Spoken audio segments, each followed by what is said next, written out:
So let's talk a little bit about the scene we just saw last time. Because kind of heavy shit, right? Time to go to work. Watching that, you're kind of like, how can, you know... You might be like, fuck this guy, he's an asshole. How can you, like, forgive someone who is just... It goes back to the porcupine parable, where he knew... He knows Ellie. By this point, he knows her well enough that he knows exactly what the right thing to say to hurt her would be. Like, you don't just spout something like that out like, oh, just, you know, not realizing what you're saying. And that's what the parable of Porcupine is. Like, the closer you let someone get, the more they can hurt you. Because the more they know you, the more that they care about you, the more they know how to hurt you.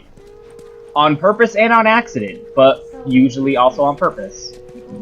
Oh, dialogue's repeating because I reloaded a checkpoint. Study, party, and find themselves. And it's like, how can you forgive someone for saying something like that? But with Joel, it's like he was only saying that. Here.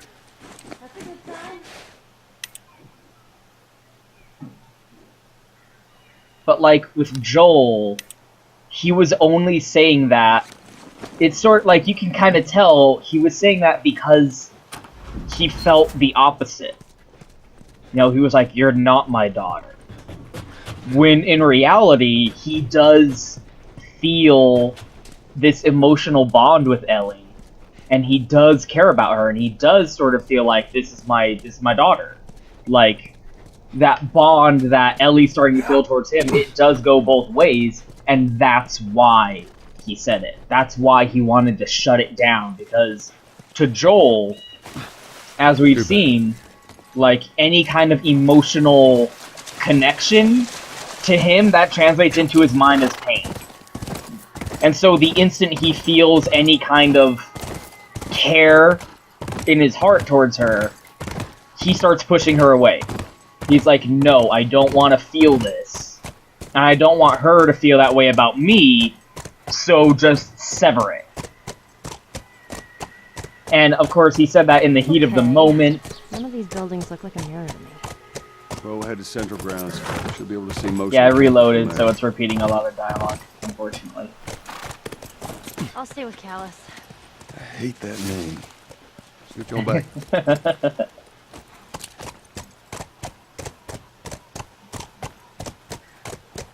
And you can tell it hurt Ellie, like it's like a fucking slug to the face, you know? But then afterwards, when they're both kind of coming down, you know, just walking back on the horses and whatnot, you can tell they're both really thinking about it, and Joel realizes, like, okay, you know, he's both been hardened and softened by the journey that they've had together so far. I gotta make sure it saved the comic book I picked up now.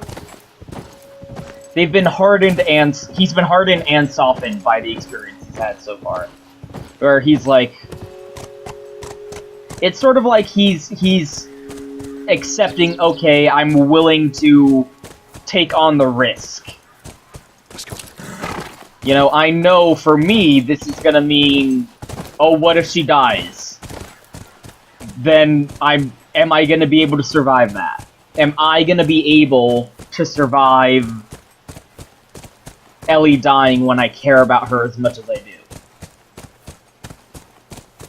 So in a way, it's sort of a selfless decision for him to accept, okay, well, like, okay, she might die, and I might not be able to survive that, but you know what?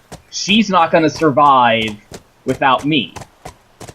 So that's just a risk I'm gonna have to take. And it's also significant for Ellie, because she is sort of attaching to the first person she's known a long time that she feels close with and can protect her. But the way the game has been showing Joel's interactions with other characters, you can already start to tell that it might not be the most... That was fun. It might not be the most positive relationship. Being close to Joel might not be the best thing for Ellie. Because we've seen with Tess, we've seen with Tommy, that being close to Joel has scarred them. Tess was like, guess what, we're shitty people. And she wanted to find redemption in her final over moments. there. Is that it? It does look like a giant mirror. And Tommy was like, I still have nightmares about the things that you did. And of course, to Joel, he just goes like, I did what I had to do to survive and to protect the people that I care about. To him, there's no limit. There's no, moral boundary. It's survive or die. And he will do anything to survive. But everyone else doesn't really feel that way. And Ellie, she's attached herself to him, but right now, the same How many thing. people you think are there? Fireflies, I mean. I reckon it takes quite a crew to run that operation. Do you think there'll be other people my age? I'm not sure. It's sort of yet to be seen if, maybe Ellie's gonna end up feeling the same way.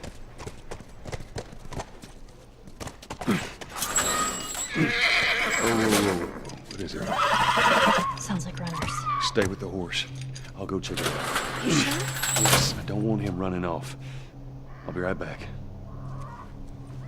You can already kind of tell how she's sort of been corrupted by this experience traveling through the outside world. This thing.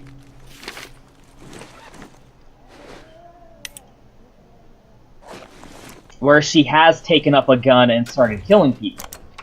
And neither of them feel like that's a positive development.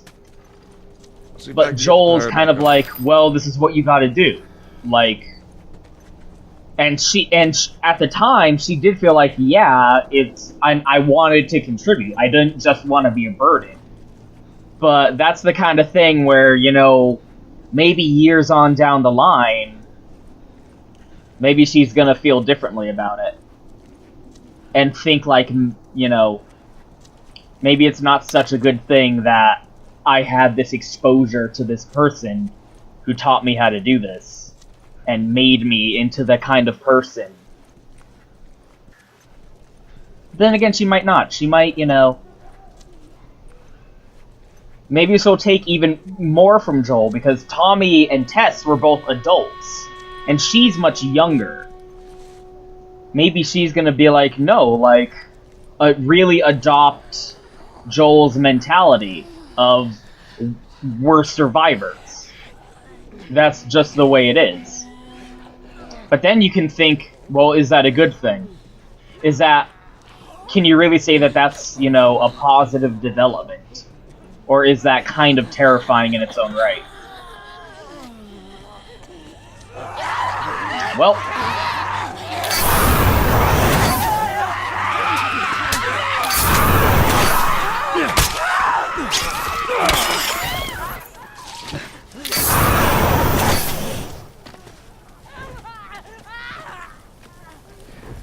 That. And that's that. There's a lot of... the relationship between Joel and Ellie is just so good. Because there's, so many layers and different ways you can, kind of interpret it.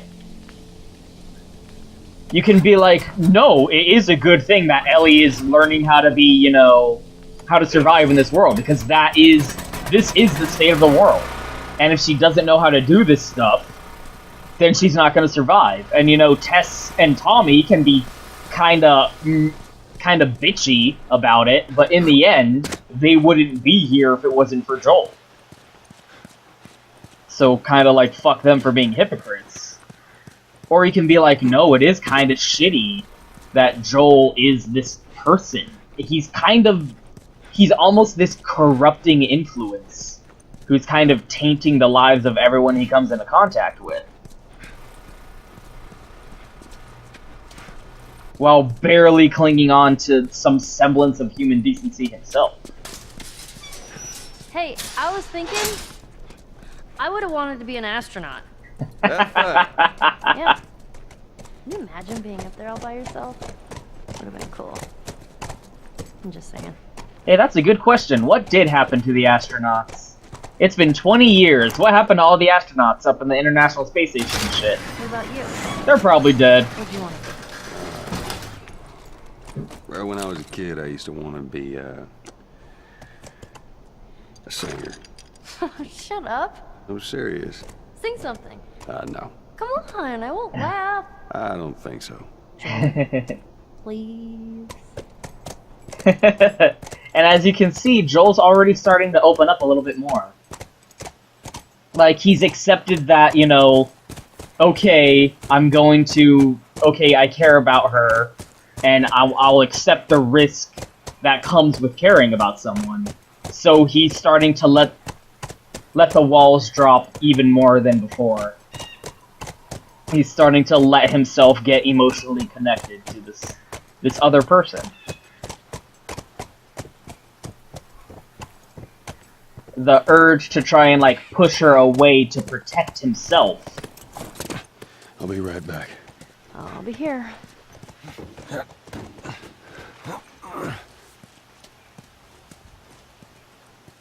It's just it's very good writing, it's very good acting, and it's, like, really up to, it lets the viewer, you know, kind of decide things for themselves in a way.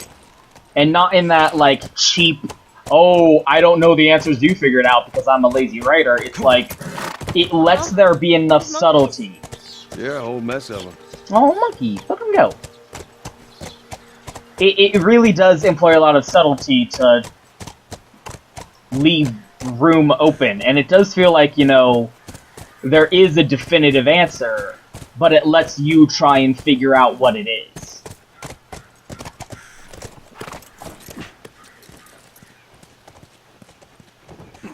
And of course there can be a difference of opinion, not based on the information that's in the game, but more on, like, your philosophical outlook.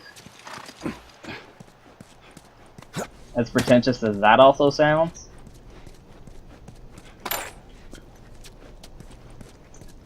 And we're again seeing, I brought this up back in the Boston chapter when we got outside of Boston that first time, but you can already see how we're getting more hints about what the world is like sans humanity.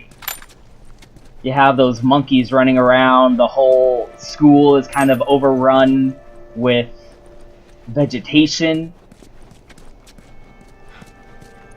Like, we're again seeing, you know, the world minus humanity still continues on.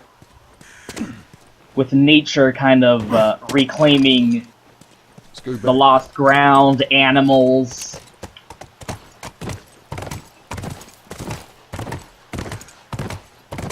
Doing their thing.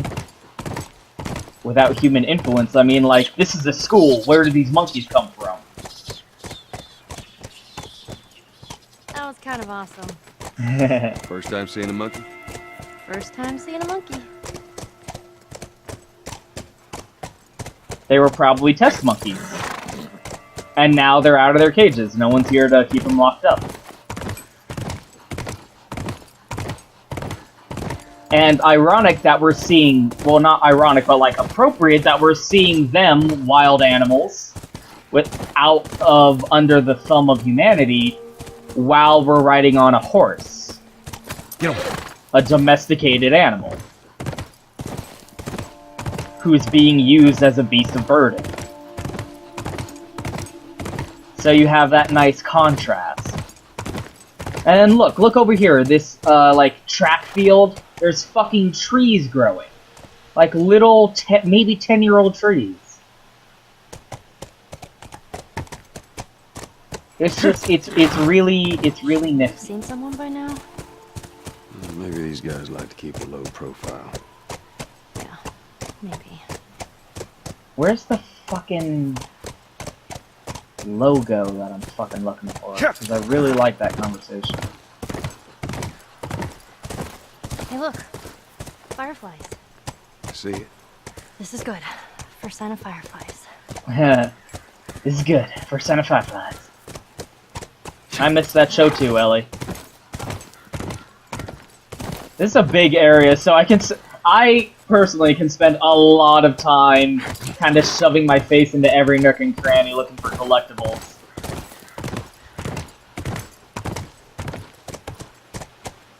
Alright, let's try that gate.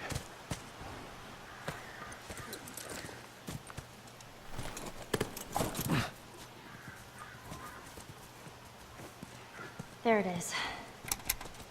Oh, the generator? This won't budge. We're almost there.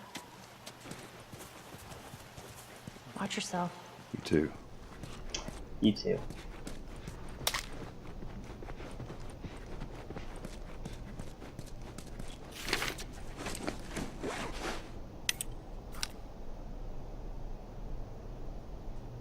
Getting slammed here must beef up barriers. Snipers' nests. Infected slipping through here.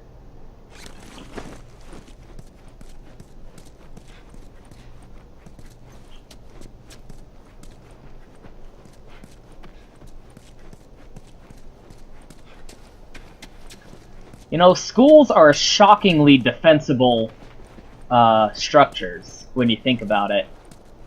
You saw that a lot in World War Z too. That's like, this game takes a lot from World War Z. Like, if you read that book and then play this game, you're like, oh.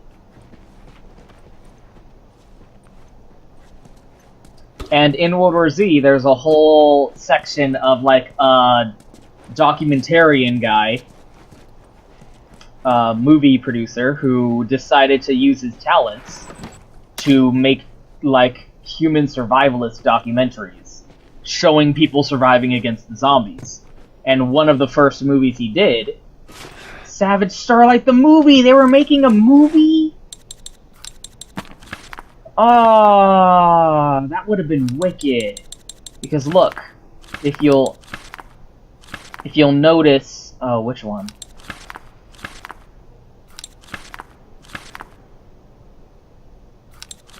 Okay, not in any of the ones I have yet. I mean, Savage Starlight the movie, that would have been wicked. Aw, I'm sad. Student journal. So this is 9 months after the outbreak.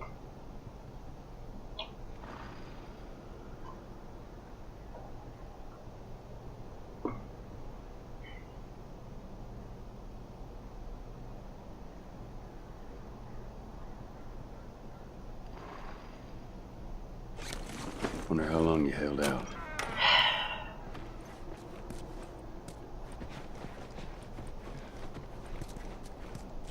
And one of the movies he did was showing this ROTC program of kids defending their school against the zombie horde and holding out against it.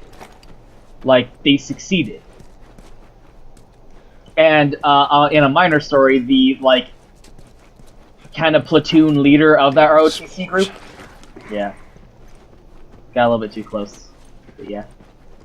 The leader of that ROTC group went on to become, like, a prominent member of the military when they started reclaiming lost ground against the zombies. And there's this great part that happened then that also kind of gets mirrored in this game that I'll get to when that happens. But yeah, as you can see, clickers and runners, a lot of infected. Again, using their echolocation to not see me, despite the fact that I'm standing out in the open like this.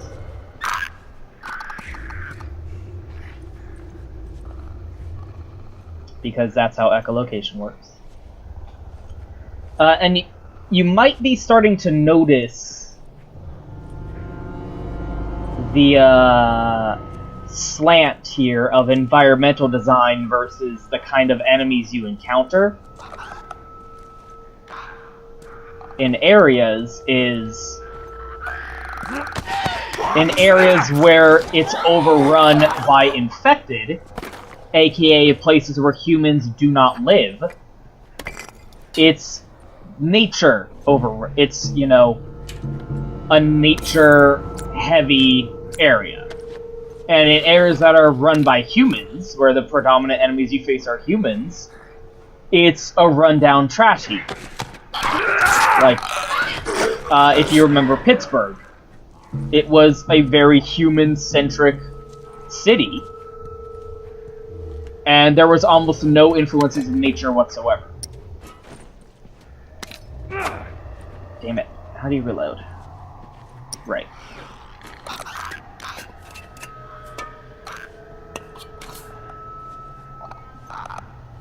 Helican Drops. That was the band Sarah wore. So you can see the ooh, that's a good idea. So you can see the dynamic that's being presented is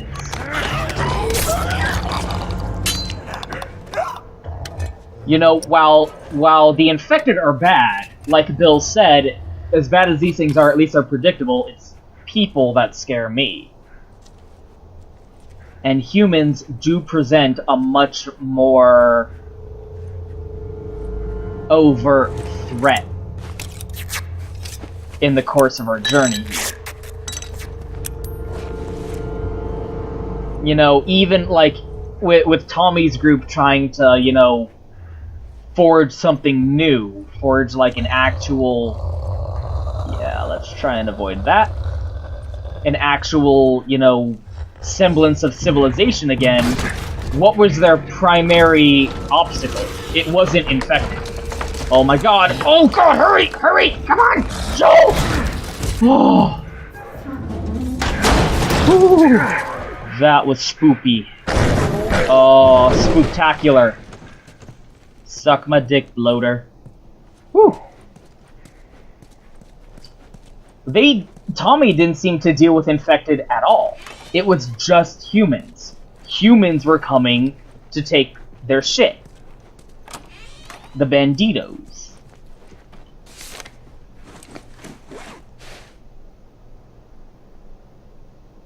No one's coming.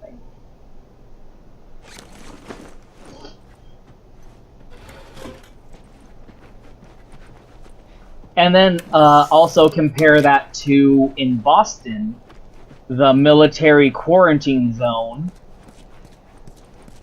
which was under martial law and very oppressive and corrupt. And as we saw in Pittsburgh, most quarantine zones ended up being overthrown and taken over by bands of hunters.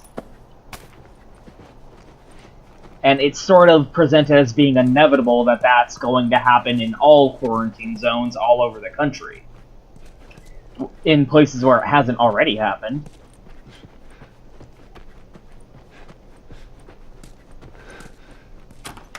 So aside from... More infected, I'm fine. So aside from Tommy's group, humanity isn't making the best case for itself, you could say. Whereas the places that don't have humanity as an influence and are just run by nature are serene and peaceful and beautiful because there's no people there.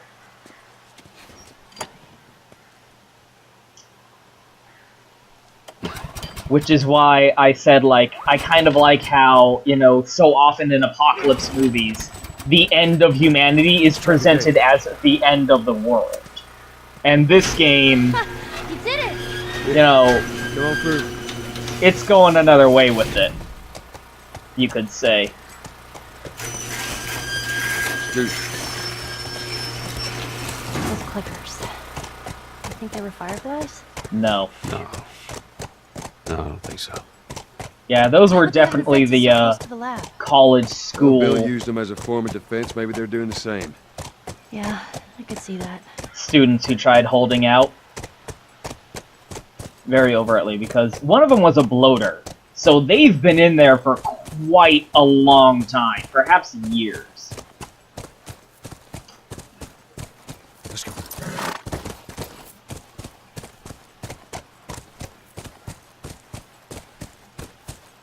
No guards. No nothing. Yeah, I'd expect to see someone by now. Let's get inside. A lot of shit to collect in this area. Do I have? Yes! Sweet! We have a lot of pills, jeez. Okay, let's go ahead and kind of a dump that, but I don't really care about the other stuff. So yeah, we've got really steady aiming You ever been to now. one of these? What, university? Yeah. No, not as a student, at least. Why not? I had Sarah when I was pretty young. Were you married? For a while. What happened? Okay, Too much? too much. I love that. That's such a good conversation. It really shows how their relationship has developed and how Joel is kind of changing as a person thanks to Ellie. And how she's accepting him. You know, accepting his boundaries. Like, she wants to learn more about him, but she also accepts that, okay,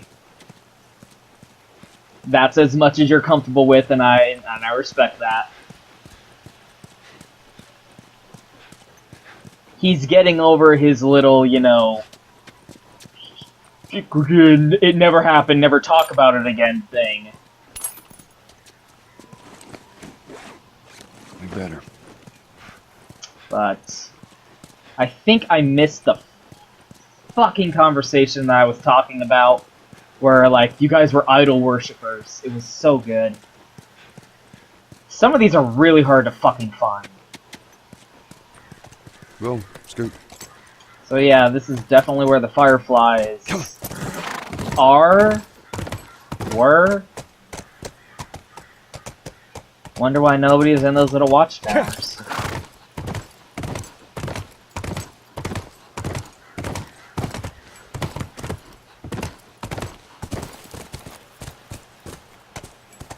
Yeah, I think I missed it, which is very annoying. But I already told you about it in the last video because I knew I was probably gonna miss it. Puzzle solving, you guys.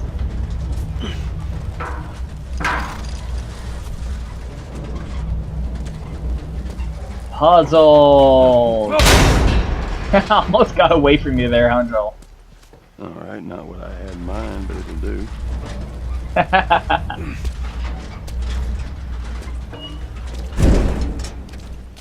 I just really, the writing in this game is so good. It's pulling so much, like, it communicates so much. This is a good argument for, well, why make it a game?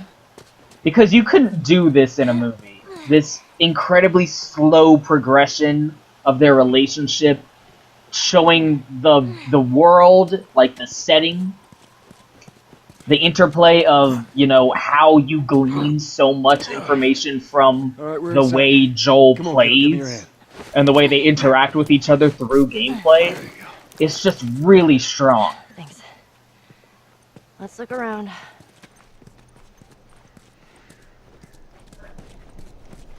I like how Ellie knows the drill by now. Man, I should have played this on a harder difficulty, I think. Because I kind of have too many supplies. On the harder difficulties, I really want to do a run-through on Grounded. Because I bet that would be really, you know, strong. As a, like, look at how fucking difficult this is. Let's see what we got. You get, like, no supplies.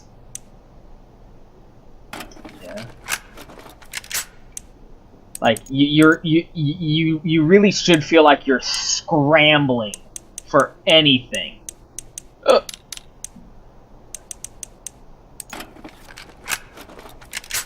Like anything that can, you know, prolong your lifespan for another couple moments. I don't fucking use the shotty.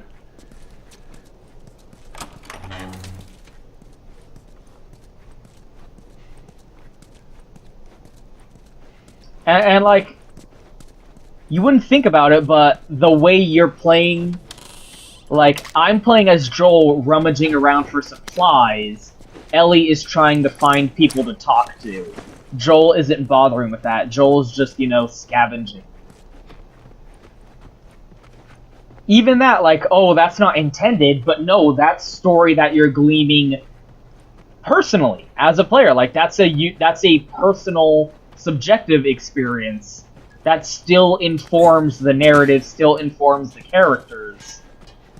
Like, is Joel the kind of person who's like, okay, let's look for the fireflies, or is he the kind of person who's like, How will they do it? don't bother, Get the cure from me? I think it'll just look for supplies. We'll probably just draw some blood. It don't hurt. I've gotten shots before. They vaccinated us at school. It sucked. I want you to remember that conversation. Yoo-hoo! Fireflies! You're mankind over here. Anyone? Let's keep it down until we figure out what's going on. All right. I want you to remember that conversation. How do you think they're gonna do it? Do you think it'll hurt? Just keep that in mind. In the back of your head. I mean, people keep talking about, oh, she's the cure for mankind. Oh, she's immune.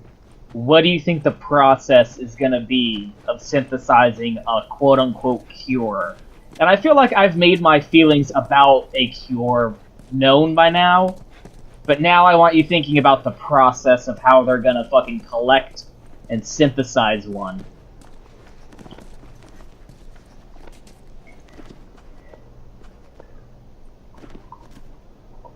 Nothing useful. Ain't nothing here but a bunch of medical mumbo-jumbo. I don't get it. Looks like they all just packed up and left in a hurry. Maybe not all of them. Stay close. Dun dun dun.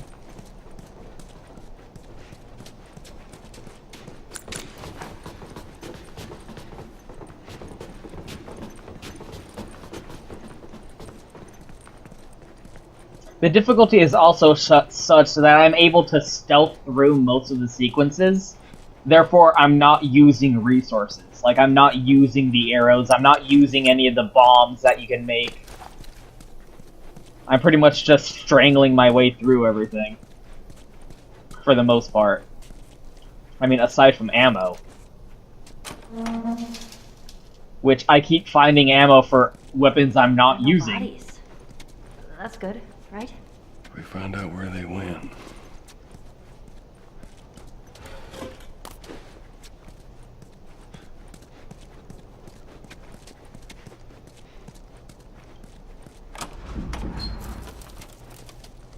Oh.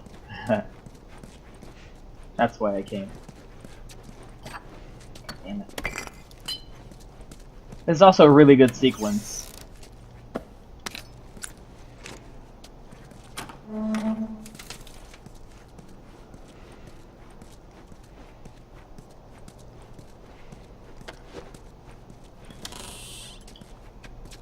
This is like, this whole school area is a really big fucking area.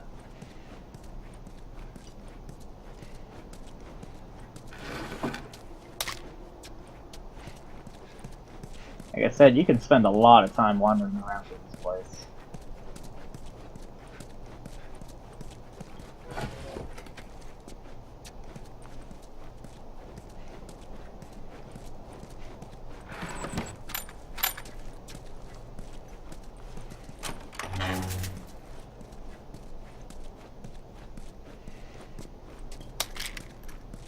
Hills here. How come Ellie don't need no pills? She can upgrade her shit.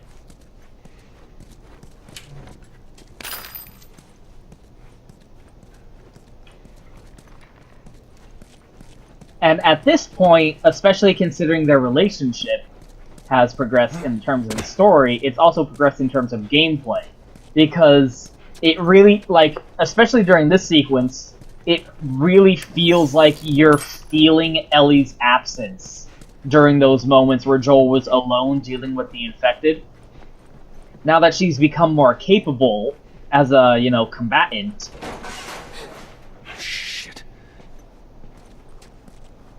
now that she's become more, you know, someone who can contribute and shoots at guys and shanks guys for you and helps out in a real tangible way, now you really start to feel, you start getting used to it. You start, you know, knowing what it's like having her around. Ooh, look at that. So this is how the infection happens. It grows they inhale the spores or get bitten and have the spores put in their bloodstream. It travels to the brain, and the mushroom cordyceps starts growing inside of their brain and taking control of them.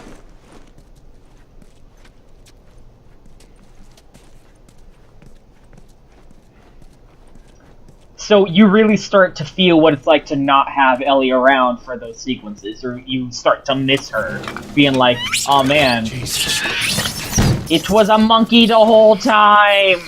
The rage monkeys! These ain't clickers. Yeah. No fireflies either. Physics. Well, maybe in all that research, they turned into fucking monkeys. Keep searching, we'll find something. It's so fucking funny. The rage monkeys. Ooh, look at this. Oh, damn it.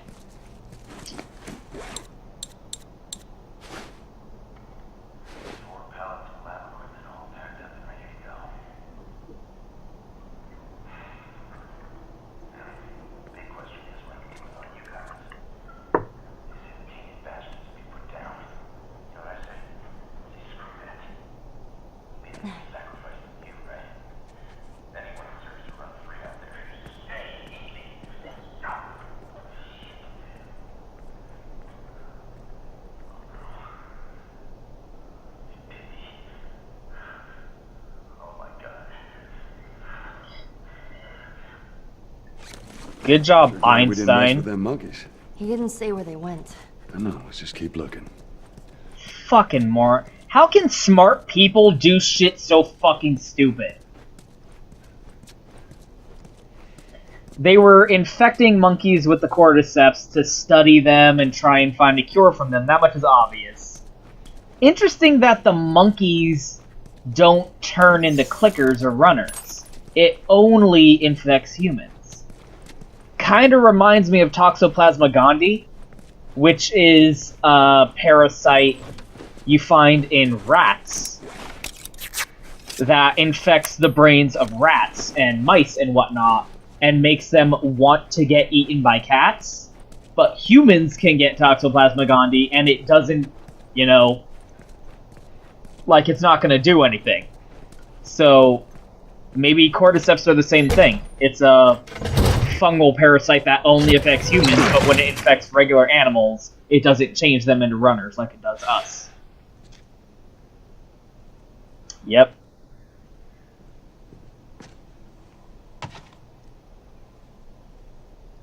You're looking for the fireflies. They've all left. Yeah, no shit. I'm dead. Or I will be soon. Got me some time to reflect. Been years that felt like we were... fucking thing was a giant waste of time. I'm not gonna do this anymore. Come on. Looking for the others. They've all returned to St. Mary's Hospital in Salt Lake City. You'll find them there. Still trying to save the world. Good luck with that. Do you know where that is? I know the city. Is it far? It ain't close. I mean, on horseback. What? Fireflies? Get down! Huh. Who are these guys? Who the fuck are these guys? It don't matter. We know where to go. Now let's get the hell out of here. Who are these brain trusts? So, St. Mary's. We have a St. Mary's up here where I live. That's where I did my clinical hours, actually. Shit. What you got, man? Let's go! Oh, God Lord. What in the fucking Christ? What is going on? Game's freaking out. It cannot handle it. It cannot handle what a fucking sick badass Joel is. And I don't blame him.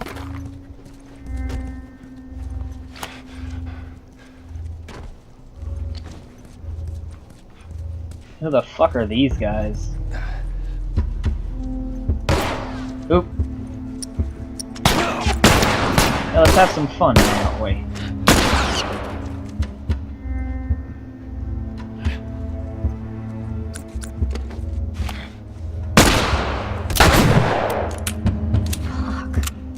Fuck. Shit. Ow. Hurt. I don't appreciate it.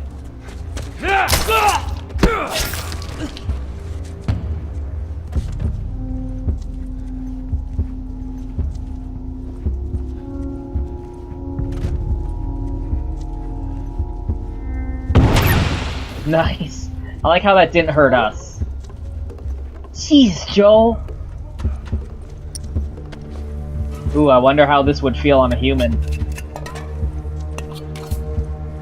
I bet they'd enjoy it, don't you? Let's see how much they enjoy it. What a— oh, fuck. Oh, this was a bad idea.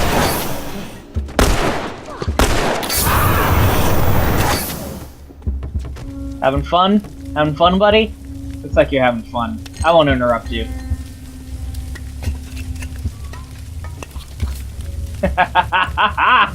You're fucking dead.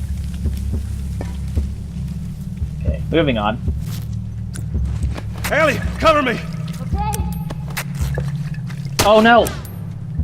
Ellie! Oh man. Oh man. Jesus, Joel. You know what? Flamethrower is exceedingly helpful against humans.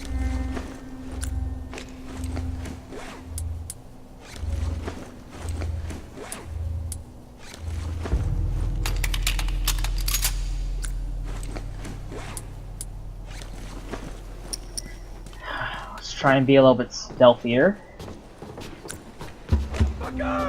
Oh, maybe not. Ow.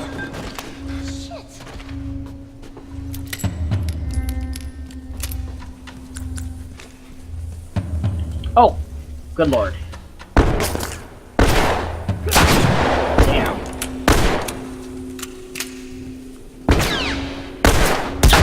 There we go. Okay. Oh, we're as good as out of here. What could possibly go wrong from here? Oh, good lord. Get off of me!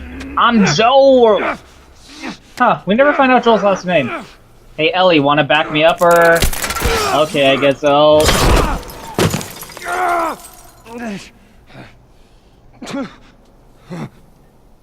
Well...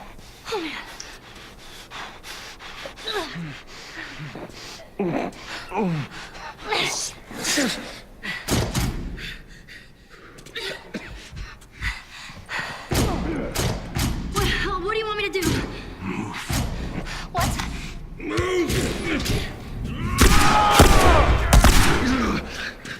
So much for not having weapon sway anymore. Oh man. I guess it's understandable. Joel? I'm gonna need you to pull. Okay. Wait, you ready? Actually, that's probably a bad idea, 2, but... 3. Here. Yeah... Let's get to the damn horse.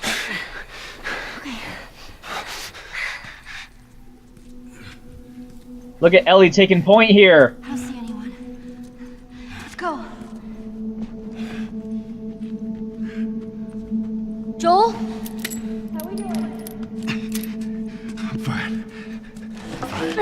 You are the opposite of fine, man. You cannot handle anything right now. Oh, Jesus Christ.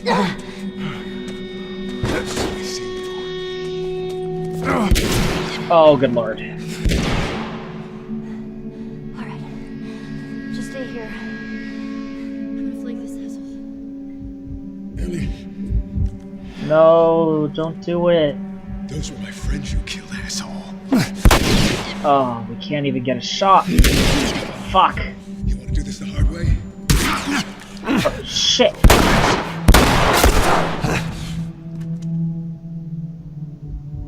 Ellie? You okay? Okay. We gotta get you out of here. I'm okay. You're not okay, Joel! Now come on! I like that. You're not okay, Joel. Stop trying to be a macho guy. Move it! There's no one here. Hurry!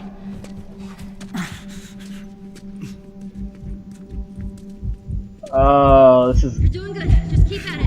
He is so not doing good. Through these double doors. Oh, this is the opposite of a good Here, thing. lean on me. No. Can No. you walk? Yes. Then fucking walk! And now Ellie's being like the drill sergeant master over here, being like, come on, man. Tough love it out. Like, this is not a good situation. There's the exit. A little bit more, come on. Like, you don't got time to bleed, man. Let's go. Joel? Behind you. What? Ellie. Oh, no! The kid's got a Go gun. back! He's got a gun. Oh, damn. Shit! Oh, shit! Oh, my God. Joel? Here, stand up! Put your arm around me. Alright, let's go. Ooh. Oh, you can... Swear to God, I get you out of this. You're so singing for me. You wish. Oh, this is not good. Wait here. I'll get the door. Take your time. Come on. There you go. Oh, lovely. Oh shit.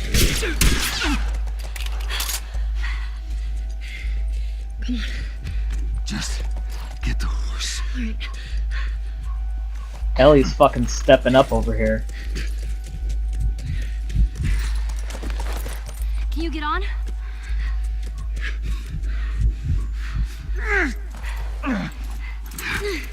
Whew. At least I made it out. Starting to snow.